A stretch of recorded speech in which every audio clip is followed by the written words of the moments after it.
మా రక్షాబంధన్ స్టోరీ ఈరోజు మీతో షేర్ చేస్తున్నాను. సో, ఇంక మార్నింగ్ ఇలా రెడీ అయ్యాననమాట నేను ఎంతో నచ్చి ఈ డ్రెస్ అనేది తీసుకున్నాను. నాకు కలర్ ఎంతో నచ్చిందనమాట. నా దగ్గర ఈ కలర్ లేదు అనేసి తీసుకున్నాను. ఇది ఒక ఆఫ్‌లైన్ స్టోర్‌లో తీసుకున్నాననమాట. సో, ఇంకా ఏ ఫెస్టివల్ అయినా మనం డేని స్టార్ట్ చేస్తాం విత్ బ్యూటిఫుల్ స్వీట్ కదా! ఇంకా రక్షాబంధన్ అనేసి అందరం ఉన్నామనేసి ఇలా డబుల్ కా మీఠా చేశాననమాట. నెక్స్ట్ ఇంకా రాఖీ స్వీట్, పసుపు, కుంకుమ, అక్షంతులు ఇవన్నీ కలిపి ఒక ప్లేట్‌లో ఇలా సెట్ చేశాననమాట. అండ్ ఈ రాఖీ కూడా మేమందరం కలిసి ఆన్‌లైన్‌లో ఆర్డర్ చేశామనమాట. సిల్వర్ రాఖీస్ చాలా క్యూట్‌గా ఉన్నాయని తీసుకున్నామనమాట.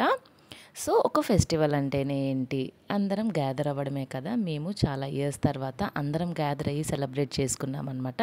సో, చాలా హ్యాపీగా ఉంది. హౌస్ అంతా చాలా నిండుగా చాలా బావుందనమాట. అందరం అలా గ్యాదర్ అయ్యేసరికి ఇంకా ఇలా రాఖీ కట్టేసాము. ఒకళ్ళ తర్వాత ఒకళ్ళం నేను, మా హస్బెండ్‌కి, వాళ్ళ సిస్టర్, నెక్స్ట్ మా కిడ్స్‌కి ఇట్లా వరుసగా అందరం రాఖీ కట్టేసామనమాట. ఎలా ఉంది వీడియో? మా సెలబ్రేషన్స్ ఎలా ఉన్నాయి? మీకు కనుక నచ్చితే like, share and subscribe to my channel.